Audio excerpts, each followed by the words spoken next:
제가 어릴 때 초등학교 때 친구 집에 놀러 간 적이 있습니다. 뭐 자주 아이들이 놀러 다니지만 놀러 가보니까 그 집에 좀 신기한 물건이 있었습니다. 친구에게 물어봤습니다. 이게 뭐 하는데 쓰는 거냐? 주판이었습니다. 근데 친구가 나도 잘 모르는데 우리 누나는 이걸 가지고 뭘 하더라. 그런데 자기는 누나가 없을 때 그걸 발에다가 밟고 줄을 묶어서 그걸로 마룻바닥을 롤러스케이트 타듯이 돌아다닌다. 그러다가 심심하면 배 깔고 엎드려서 또 이렇게 다닌다.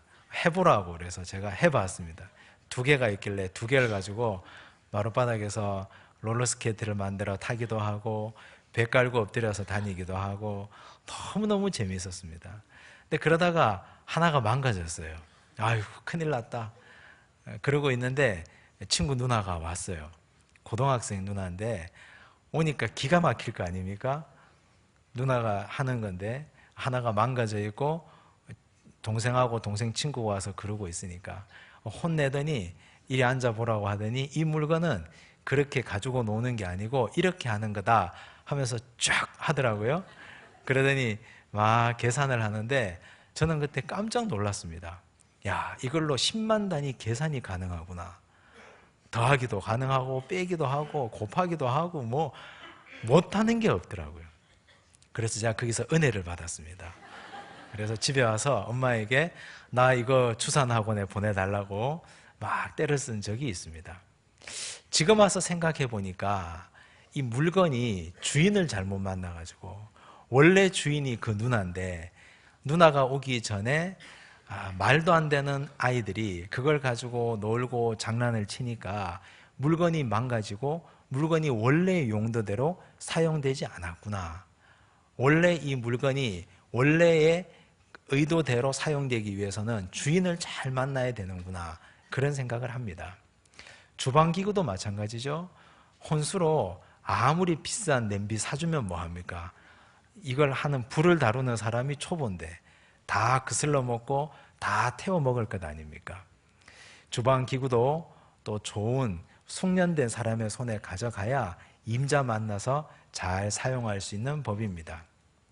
오늘 우리가 읽은 이 본문은 성전의 본질, 성전의 원래 주인이 오기 전에 주인 아닌 객들이 와서 장사치들이 와서 성전의 본질을 완전히 물을 흐리고 있는 본문을 우리가 읽었습니다. 원래 성전의 주인은 하나님이신데 성전의 주인은 그 하나님의 아들 예수 그리스도신데 그분이 오시기 전 그분을 모시지 않는 성전이 이런 모양이었다. 그래서 이 대림의 계절은 예수님께서 오시는데 예수님이 오시면 원래 본 모습을 회복시켜 주시는 계절이다 하는 걸 오늘 본문을 통해서 우리는 볼 수 있습니다. 14절 말씀입니다. 함께 읽겠습니다. 성전 안에서 소와 양과 비둘기 파는 사람들과 돈 바꾸는 사람들이 앉아 있는 것을 보시고, 성전 안에 소 파는 사람, 양 파는 사람, 비둘기 파는 사람들도 있고 돈 바꾸는 환전상들도 있었습니다. 성전에 왜 이런 사람들이 있고 왜 이런 일들이 있었을까요? 이상하지 않습니까? 그런데 그 옛날 예수님이 사셨던 이 팔레스타인 지방의 주인은 로마였습니다. 로마는 이미 그 당시에 세계의 패권을 차지했던 나라였지만 로마는 이 팔레스타인 지역은 직접 통치를 하지 않았습니다. 에돔 왕가의 헤롯이라는 사람에게 내가 너에게 줄 테니 네가 한번 다스려봐라. 헤롯이 그 팔레스타인 지역을 다스렸죠. 한데 문제는 그 권력에 기생하고 붙어 있던 사람들이 문제였습니다. 종교 지도자들이었습니다. 대제사장들, 율법학자들, 서기관들, 수많은 종교의 이름으로 그 권력에 기생하고 붙어 있던 사람들이었습니다. 원래 대제사장은 종신직입니다. 한데 그 당시에는 대제사장직을 돈을 주고 헤롯 가문에 가서 샀습니다. 내가 대제사장 되겠다고. 그러니 여기도 대제사장, 저기도 대제사장입니다. 그 해의 대제사장, 대제사장의 임기를 정해놓고 돈 주고 산 사람들이 많이 넘쳐났던 것이 그 시대 사람들이었습니다. 돈을 주고 대제사장직을 샀으니 자기가 임기 기간 동안에 그 돈을 다 찾아 먹어야 될 것 아닙니까? 그래서 이 사람들은 유대인의 세 가지 절기를 이용했습니다. 유월절, 칠칠절, 초막절. 이 세 번의 절기에는 20살 이상의 모든 남자들은 다 예루살렘 성에 올라와야 됩니다. 와서 예배를 드립니다. 소를 바치거나 양을 가지고 나오거나 형편이 어려운 사람들은 비둘기를 가지고 나오기도 하죠. 그런데 집이 먼 사람들이 문제입니다. 예루살렘 성에 사는 사람들은 문제가 아닌데 멀리 떨어져 있는 사람들은 소 몰고 오다가 양 가지고 오다가 문제가 생기면 곤란하니까 예루살렘 성에 와서 가축 시장에서 가축을 사서 제단에 바칩니다. 그런데 가축 시장의 허가권을 대제사장들이 가지고 있었습니다. 사람들의 심리가 멀리 시내에서 사서 성전까지 오고 싶어 하지 않습니다. 조금이라도 가까운 곳에서 사고 싶어 합니다. 그러니 가까운 곳에 허가를 내줄 테니 프리미엄을 더 달라, 돈을 더 달라. 그래서 종교 지도자들이 돈을 많이 받아 챙겼죠.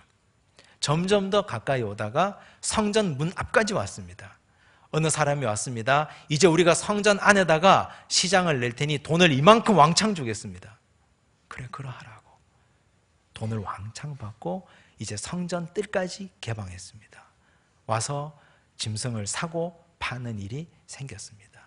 이게 성전입니까? 짐승의 오물이 넘쳐나고 짐승의 울음소리가 넘쳐나고 사람들의 흥정하는 소리가 오가는 소리. 사람들은 그곳에서 성전의 본 모습을 찾아볼래야 찾아볼 수가 없습니다. 환전상들은 왜 거기 존재합니까? 그 당시 로마 시대니까 통용되는 화폐는 로마 화폐겠죠. 그런데 성전에서 세금 내는 성전세는 반드시 유대인의 화폐로 내라고 했습니다. 유대인의 화폐가 있습니까? 나라가 망한 지 수백 년인데 통용되는 화폐가 없습니다. 하지만 성전 안에서 통용되는 화폐들을 자기들끼리 찍었습니다. 로마 돈을 이만큼 갖고 와야 유대 화폐 요만큼을 바꿔줍니다. 환전상들을 허가 내주는 사람들이 종교 지도자들이었습니다. 그들에게 허가를 내주고 돈을 챙기고 또 환전상들은 폭리를 취하고 이것이 그 당시의 성전의 모습이었습니다. 성전의 주인 되시는 하나님의 아들 예수님이 자기 집에 왔는데 여기가 내 집인데 여기가 내 아버지의 집인데 여기 와보니 기가 찬 겁니다. 세상에 어떻게 내 아버지의 집이 내 집이 이렇게 되어 있느냐, 나를 모시지 않는 내 성전이 어떻게 이런 꼴로 살아갈 수 있느냐. 주님 어떻게 하셨습니까? 15절과 16절입니다. 함께 읽겠습니다. 노끈으로 채찍을 만드사 양이나 소를 다 성전에서 내쫓으시고 돈 바꾸는 사람들의 돈을 쏟으시며 상을 엎으시고 비둘기 파는 사람들에게 이르시되 이것을 여기서 가져가라. 내 아버지의 집으로 장사하는 집을 만들지 말라 하시니. 다 뒤집어엎으셨습니다. 채찍을 만드사 내쫓으시고 뒤엎으시고 내모시고 가져가라 하시고 내 아버지의 집으로 장사하는 집을 만들지 말라. 마태복음 21장 13절에 보면 우리 주님이 성전을 가리켜 이렇게 말씀하십니다. 기록된 바 내 집은 기도하는 집이라. 성전이 기도하는 집입니다. 원래 성전의 본질은 그곳이 기도하는 곳이었습니다. 기도하면서 하나님을 만납니다. 주님, 내가 답답합니다. 너무너무 세상에서 일이 안 풀려서 주님 앞에 나왔습니다. 울며 하나님께 매달립니다. 기뻐서 또 주님 앞에 나옵니다. 하나님 이렇게 응답해 주시니 감사합니다. 하나님께 감사의 기도를 드리는 곳이 성전입니다. 답답해서 하나님을 찾을 때 하나님이 만나주시고 눈에 눈물을 닦아주시고 위로해 주시고 그래 참 수고하고 애쓰는구나. 하나님 등 두드려 주시고 손잡아 주시는 곳이 그곳이 성전입니다. 지금은 우리가 이렇게 의자에 앉아서 예배드리지만 그 옛날 의자도 하나도 없을 때 마룻바닥에서 예배드릴 때 추운 겨울에는 방석을 깔고 앉아 예배드립니다. 근데 방석에 보면 얼룩덜룩 얼룩이 많이 묻어 있습니다. 무슨 얼룩입니까? 눈물 자국이에요. 눈물 자국. 답답해서 주회전에 나와서 아랠 수밖에 없는 성도들이 울면서 그 흘린 눈물들이 얼룩이 되어 있습니다. 눈물만 흘립니까? 콧물까지 같이 흘러서 얼룩이 져서 방석에 다 여기도 얼룩 저기도 얼룩입니다. 많은 마룻바닥, 우리 교회뿐만 아니라 이 시대 이 한반도의 많은 교회의 마룻바닥은 다 성도들의 눈물과 콧물로 범벅이 되었던 그런 마룻바닥이 우리 교회, 이 민족의 교회의 성전의 모습이었습니다. 기도하는 성전. 성전의 본질이 기도였으니까. 근데 이 시대에 우리 성전은 어떤 모양이 되었습니까? 오늘 이 시대의 우리 성전들, 사람들이 좀 모인다 하는 교회는 이권을 챙기려는 사람들이 많이 옵니다. 사람들이 와서 인맥을 넓히려고, 또 내 생업을 수단을 삼아서 성전에 있는 사람들을 관계를 맺어서 내 생업의 번창을 꿈꾸는 사람들이 있습니다. 다 그런 건 아니지만 그런 마음을 가지고 온 분들이 꽤 많이 있습니다.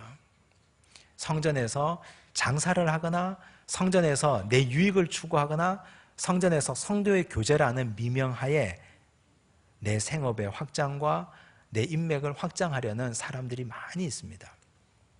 현대교회에 이쁘게 짓고 아름답게 건축한 교회들을 가보신 일이 있을 겁니다. 교회 가보면 가장 넓은 곳에 1층에 딱 들어가면 가장 잘 보이는 곳에 뭐가 있습니까? 교회마다 카페가 있죠. 카페가. 사람들이 거기에서 삼삼오오 모여서 좋은 커피 마시고 함께 교제하고 함께 나눕니다. 그런데 정작 마음이 답답해서 내가 주일 전에 와서 기도하고 싶은데 성전문은 잠겨 있습니다. 본당문은 2층에 올라가서 본당문을 열려고 하는데 문이 잠겨 있어서 기도할 곳이 없어요. 이 교회에 내가 기도할 만한 곳이 어디 있습니까? 찾아보니 기도실을 쓰려고 하니까 뭐 그렇게 절차가 복잡한지, 이 사람 허락받아야 되고 저 사람 허락받아야 되고, 교회에 오면 하나님을 만나는 기도하는 곳이 성전의 본질인데 정말 기도하려고 하니 기도할 곳이 없는 거예요. 오늘 이 시대 불행한 교회의 모습입니다. 사람들은 이 예루살렘 성의 성전의 뜰에 많이 사람들이 모여서 북적북적거리고 많이 사람들이 오니까 부흥했다고 착각할지도 모르겠습니다. 성전에 사람들이 모이니까 좋은 것 아니냐고, 부흥하니까 좋은 것 아니냐고. 그런데 기도하는 본질이 빠진 부흥이 과연 진정한 부흥일까요? 과연 그 부흥을 하나님이 원하실까요? 성전의 주인 되신 하나님과 우리 주님이 과연 본질과 껍데기가 뒤바뀌어진 그 부흥을 하나님 원하실까요? 천만의 말씀입니다. 성전은 어떤 일이 있어도 기도하는 곳이 성전의 원래의 모습입니다. 기도하면서 우리 주님을 만나고, 기도하면서 내 답답한 모습을 토로하고, 언제든 주의 전에 나와도 주님께 엎드릴 수 있는 곳, 그곳이 성전의 본질이 되어야 될 줄로 믿습니다. 우리 예수님께서 오신, 예수님의 오심을 기다리는 대림절을 우리가 보내고 있습니다.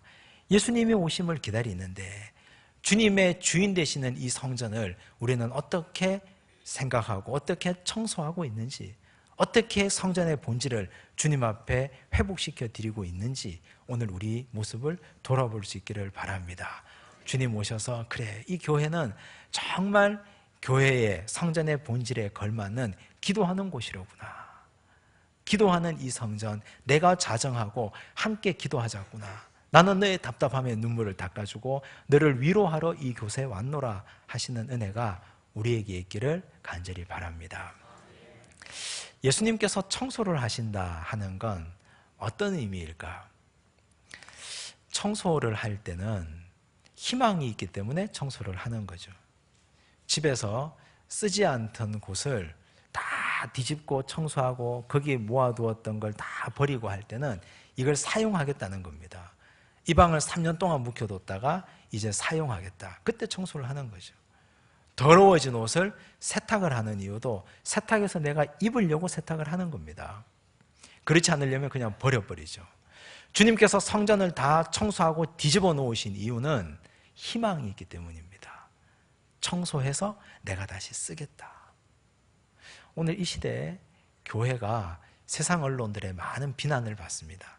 많은 사람들의 욕을 먹는 것이 교회의 현실입니다. 교회가 그렇게 해서 되냐고. 많은 사람들이 교회의 모습을 보고 그렇게 하면 안 된다고 얘기합니다. 뒤집어서 생각하면 그만큼 기대하기 때문입니다. 세상은 다 타락하고 세상은 다 병들어도 교회는 그러면 안 되잖아요 하는 것이 세상 사람들의 마음입니다. 그런 교회에 대한 기대감이 불평과 원망과 비난으로 오늘 우리에게 다가오는 겁니다. 희망이 있다는 겁니다. 그 비난과 그 원망을 우리가 다 받아서 고치면 됩니다.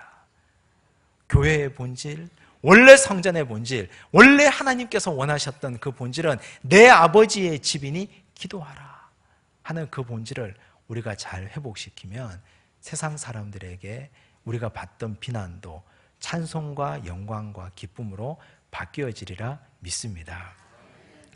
예수님은 이 땅에 오셔서 성전, 교회의 본질만 회복시킨 것이 아닙니다.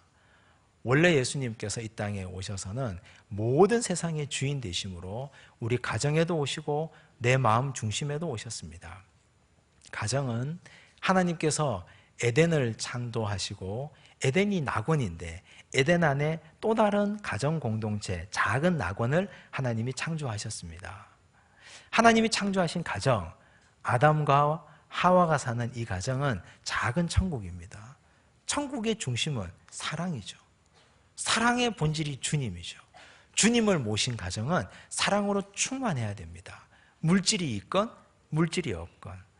물질이 있으면 행복이 꼽히고 사랑이 충만하고, 물질이 없으면 원망과 불평과 날카로운 말들이 오가는 가정은 그 가정에 주님을 모신 사랑이 본질이 되는 가정이 아닙니다.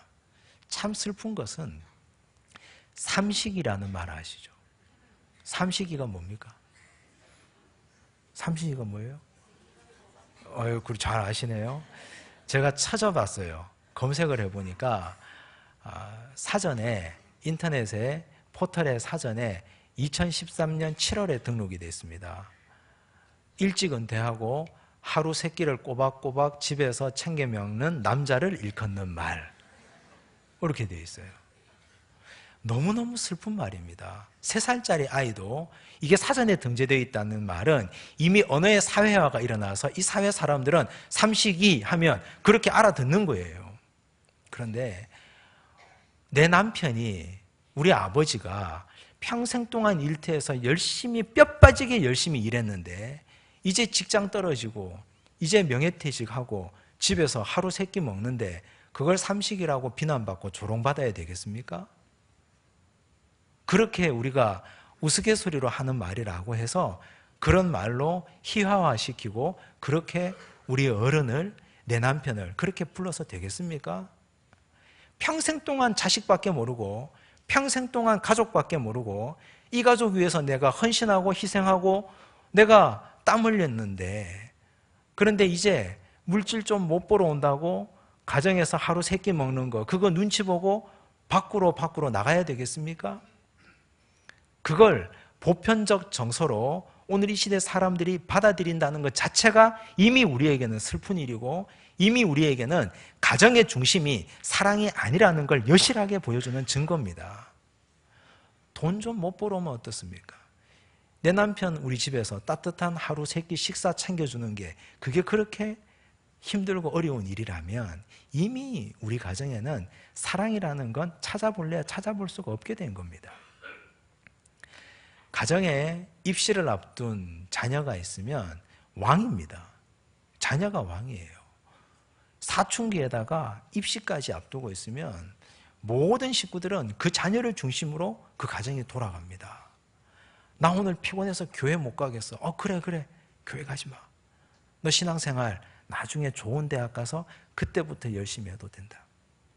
이게 오늘 우리 부모들의 보편적 정서입니다. 그러다 보니 가정의 중심이 하나님이 아니고 예수님이 아니고 사랑이 아니고 예배 중심이 아니고 물질이 가정의 중심이 되고 입시를 앞두고 있는 자녀가 가정의 중심이 되어서 왕노릇하고 있습니다. 주님이 오시면 이 가정의 모습을 보고 뭐라고 하시겠습니까? 우리 가정의 모습을 보고, 야, 내가 네 가정의 주인인데, 하나님이 네 가정의 주인인데 어떻게 물질이 주인 되어서 돈 좀 벌어 오지 못한다고 남편을 그렇게 부르냐?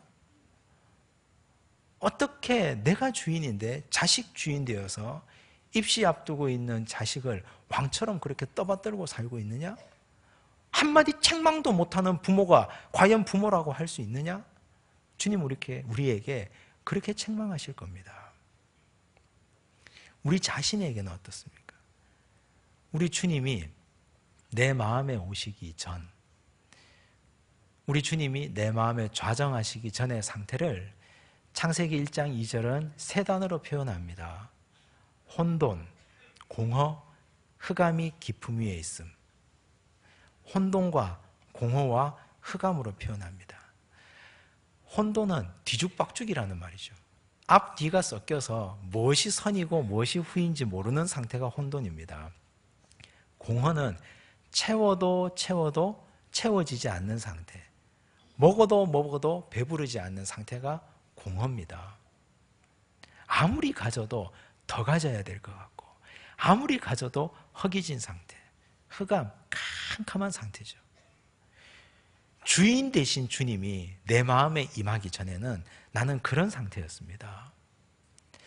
창조가 시작되면 어떤 일이 벌어집니까? 첫째 날 빛이 오시니까 흑암은 떠나가고 빛이 차지하게 됐습니다. 하나님이 물을 한쪽으로 모르셨습니다. 물이 모이니까 모인 곳이 바다가 되죠. 또 공중에 궁창이 생겼죠.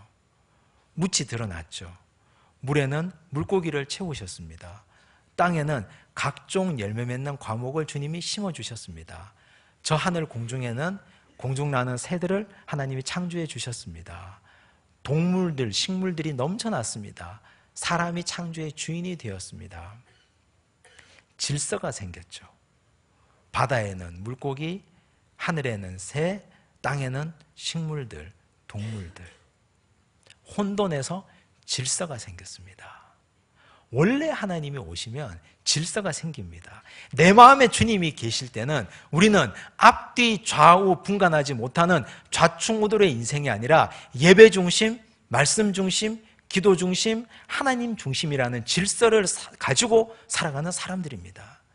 그런데 내 마음에 주님 모시기를 싫어하며 질서는 사라지고 혼돈과 뒤죽박죽된 인생을 살아갔습니다.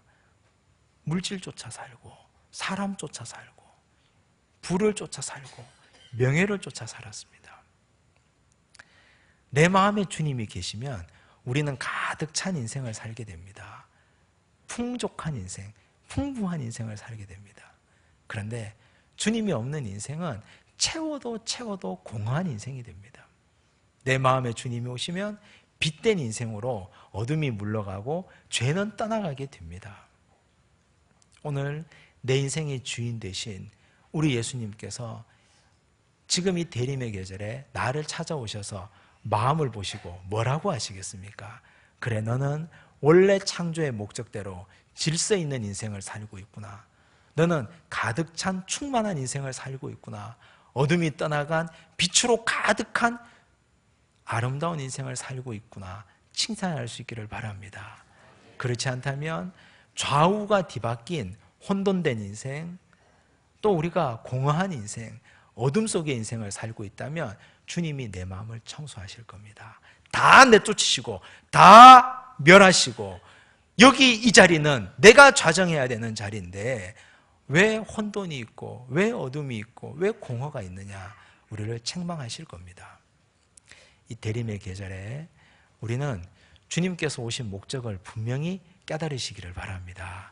지난주에는 예수님이 이 땅에 오신 목적이 나누어 주시기 위함이라고 말씀드렸습니다. 다 떼어주기 위함. 오늘 우리가 나눈 말씀은 주님이 이 땅에 오신 목적은 본질을 회복시키기 위한 것이 목적입니다.